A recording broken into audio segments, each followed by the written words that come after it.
Kira-kira Anies mainan ayat itu, mayat itu kan, kira-kira mainan begitu. Waktu itu disebutkan ada peristiwa yang tidak mau disolatkan, saya langsung datang ke situ. Itu salah dan tidak boleh. Dan ketika sampai ke sana, Pak, ternyata tidak seperti itu. Bahkan ambulans yang digunakan pada waktu itu adalah ambulans dari salah satu partai yang mendukung, Partai Gerindra, yang untuk jenazah. Hasilnya bagaimana? Hasilnya bagaimana? Lalu saya menulis surat, Pak.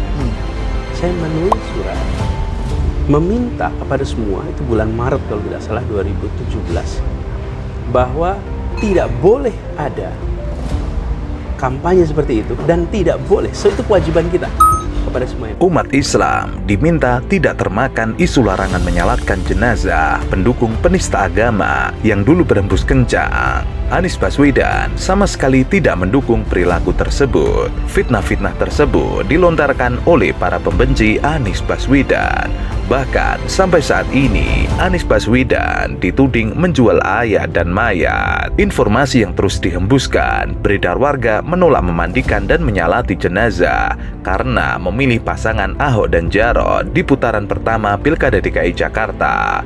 Isu itu harus diluruskan agar masyarakat tidak berburuk sangka kepada Anies Baswedan sebagai pemenang yang mengalahkan Ahok di Pilgub 2017. Jadi kami melihat, Pak, ada yang menciptakan persepsi yang cukup efektif pada masa itu. Dan itu menyeramkan sebetulnya. Nah, jadi kan kira-kira mau dilabel ini ke Anies gitu. Kira-kira Anies mainan ayat itu, mayat itu kan, kira-kira mainan begitu. Dan saya tidak menjawab pernyataan-pernyataan itu, Pak. Tapi saya memberikan kenyataan ketika saya memimpin di Jakarta. Faktanya saya tunjukkan tadi. Dengan saya sendiri melakukan, membuat surat, mengkorek, meminta itu tidak boleh dikerjakan pada siapapun. Dan ketika saya bertugas di Jakarta, saya melihat yang namanya penciptaan kampanye negatif terhadap lawan itu adalah kenyataan dalam pemilu, Pak. Sebab dalam kenyataannya yang memandikan dan menyalati jenazah adalah para tokoh-tokoh agama di tempat yang dijadikan fitnah. Beda pilihan dalam demokrasi adalah hal yang biasa. Meski dalam Islam ada aturan yang melarang memilih non-muslim, aturan itu jangan sampai merusak tenun kebangsaan dan kebinekaan. Sampai dimandikan sampai semua selesai. Ya udah selesai kan waktu hujan lah. Mendung banget. Udah sholatin di rumah aja gitu. Alasannya untuk sholatin gitu? Apa? Kan waktunya udah ini jam 5 kuburan jam 5 mau dikubur, kalau nggak itu ditinggal. Kewajiban umat Islam adalah tetap membantu saudara muslim lainnya yang tertimpa musibah. Meskipun Ahok memang menistakan agama Islam dan juga menghina ulama, tetapi tidak boleh menyalahkan pendukungnya yang juga beragama Islam. Jangan sampai perbedaan merusak tenun kebangsaan, merusak tenun kebinekaan. Saya mandi kan, bantuin mandi. Langsung saya kapanin. Iya, rame-rame. Iya, warga sini semua. Sholatkan. Saya nyaksiin kok sholatkan kok. Sholatkan di rumahnya. Di rumahnya, cuman kan kena hujan. Mendung, udah mau maghrib, jadi kan udah berwaktu, ya udah nggak disolatin di masjid. Anggapan terhadap Gubernur DKI Jakarta sebagai sosok intoleran dinilai keliru oleh pengurus gereja Pantekosta di Indonesia dan Persekutuan Gereja-Gereja Pentakosta Indonesia. Mereka menyebut lewat program bantuan operasional tempat ibadah atau BOTI, anggapan itu bisa ditepis. Para pendeta mengatakan sejumlah gereja yang mendapat bantuan operasional tersebut bahkan diberikan juga kepada sekolah minggu yang bermanfaat bagi pendeta dan guru. Dalam pemilu itu selalu kalau saya versus Prof. Reynald, maka timnya Prof. Reynald akan menciptakan kampanye tentang saya yang negatif. Sama juga Framing. Tim saya juga akan begitu. Nah, selesai kampanye, maka kita tunjukkan kenyataan, dan itu yang sekarang saya gunakan untuk menjawab setiap kali ada pertanyaan. Dengan kata lain, sebetulnya ada nggak statement dari Pak Anies tentang Pilpres ke depan? Apa yang diharapkan supaya kita melewati Pilpres ini dengan damai dan saling rukun satu sama lain? Saling hormati, saling hargai, dan jangan di antara calon, Pak. Ya. Para pendeta menilai anggapan bahwa Anies Baswedan sebagai sosok intoleran sangat keliru.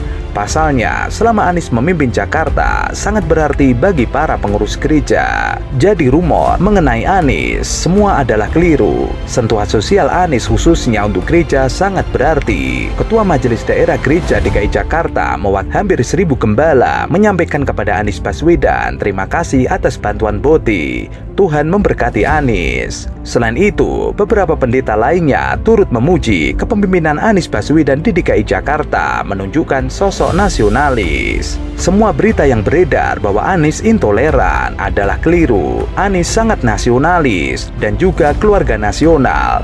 Dengan program boti menunjukkan Anies memegang komitmen dan seorang yang sangat pluralis dan menjaga kerukunan umat beragama, pantas menjadi pemimpin. Tuhan memberkati Anies. Dan Prof, ingat nggak ada pemilihan yang sangat mempolarisasi, padahal tidak ada agamanya, tidak ada etnisnya, tidak ada suku, tidak ada urusan itu semua, tapi mempolarisasi. Apa itu? Brexit. Oh, Brexit. Ini contoh. Ya, Sampai Brexit. keluarga. Artinya Pak, yang dalam pemilu itu memang terjadi. Oke. Nah, jadi kalau balon tuh Pak, ketika masa pemilu itu balon itu menjadi seperti kayak apa namanya? Seperti elips 2 tuh Pak. Ya. Nah, yang penting masyarakat tuh lentur. Selesai itu menjadi satu lagi. Terkait dengan program boti, para pendeta berharap agar bukan hanya diterapkan di DKI Jakarta, tapi juga bisa diterapkan secara nasional. Gubernur DKI Jakarta, Anies Baswedan, meminta agar para pimpinan perusahaan swasta, pemerintah ataupun perkantoran dapat memberikan libur hari raya Deepavali kepada umat Hindu. Hal tersebut berdasarkan seruan Gubernur DKI Jakarta nomor 14 tahun 2021 tentang pemberian libur fakultatif Hari Raya Deepavali 5.123 kali yuga. Sergup tersebut ditandatangani oleh Anies Baswedan pada 2 November 2021. Anies mengatakan, Pemprov DKI Jakarta memberikan kesempatan bagi umat Hindu etnis India di Provinsi DKI Jakarta untuk memperingati Hari Raya Deepavali dengan tetap memperhatikan protokol kesehatan pencegahan COVID-19. Lalu, dalam sergup tersebut, Anies juga meminta agar para pimpinan kantor memberikan libur fakultatif 1 hari pada Kamis 4 November untuk perayaan Deepavali 5.123 kali yuga. Sejak 2017 kita sudah mengeluarkan surat gubernur, keputusan gubernur untuk libur fakultatif di Jakarta ini. Dan ini tentu menjadi harapan dari semua bahwa bukan hanya 2 provinsi, Provinsi Bali dan Jakarta yang memberikan libur fakultatif. Mudah-mudahan memang bisa meng-Indonesia di seluruh provinsi di seluruh Indonesia. Anies mengatakan, sergup itu didasarkan pada surat Dirjen Bimbingan Masyarakat Hindu Kementerian Agama Republik Indonesia 16 November 2020. Seruan ini untuk menjadi perhatian agar dilaksanakan sebagaimana semestinya. Deepavali atau Diwali adalah festival lampu tak pernah absen dirayakan di India. Festival ini melambangkan kemenangan, baik dengan lampu dinyalakan sebagai tanda perayaan, serta harapan umat manusia. Deepavali merupakan salah satu festival terpopuler di India. Festival ini berfokus pada lampu dan cahaya, terutama lampu tradisional bernama Diya. Di beberapa tempat, kembang api juga digunakan untuk memeriahkan festival ini. Deepavali atau Diwali merupakan hari ketika Dewa Rama, Dewa Sita, Laksamana, dan Hanuman kembali ke Ayodhya setelah menghabiskan waktu 14 tahun di hutan. Ada juga kepercayaan bahwa lampu melambangkan perlintasan cahaya yang membimbing mereka dari kegelapan. Dalam bahasa Sangsekerta, Deepavali artinya barisan cahaya yang menandakan kemenangan terang atas kegelapan. Dipa itu cahaya. Jadi Dipa cahaya, wali jalan. Deepavali sebagai sebuah perayaan festival cahaya, maknanya amat dalam. Kita ingat terus apa yang disebut dengan gelap, apa yang disebut dengan cahaya. Keduanya menggambarkan suasana yang berbeda. Tidak sampai situ, Hindu etnis India Tamil yang bekerja di DKI Jakarta bakal mempunyai kuil untuk beribadah. Bahkan, kuil yang dibangun di atas lahan seluas 4.000 meter persegi di Kalideres, Jakarta Barat juga akan menjadi destinasi wisata. Peletakan batu pertama kuil dilakukan oleh Gubernur DKI Jakarta Anies Baswedan pada 14 Februari 2020 lalu. Kuil yang dibangun di tanah milik Pemprov DKI Jakarta itu merupakan pemberian sewa tanah kepada umat Hindu India. Dewan Ketua Pembina Yayasan Sri Sanata Dharma Alayam Kobalen berterima kasih kepada Pemprov DKI Jakarta yang mendukung pembangunan kuil tersebut. Umat sedharma dan tokoh masyarakat setempat apresiasi tak terhingga dan tak terbayangkan kepada Pak Gubernur, karena Pak Gubernur ini sesuatu yang mustahil bagi kami, yang mana masyarakat kami selama 60 tahun harus melakukan ibadah menunggu giliran di mana kami harus kehilangan waktu-waktu baik. Bapak Kobalen yang menceritakan proses.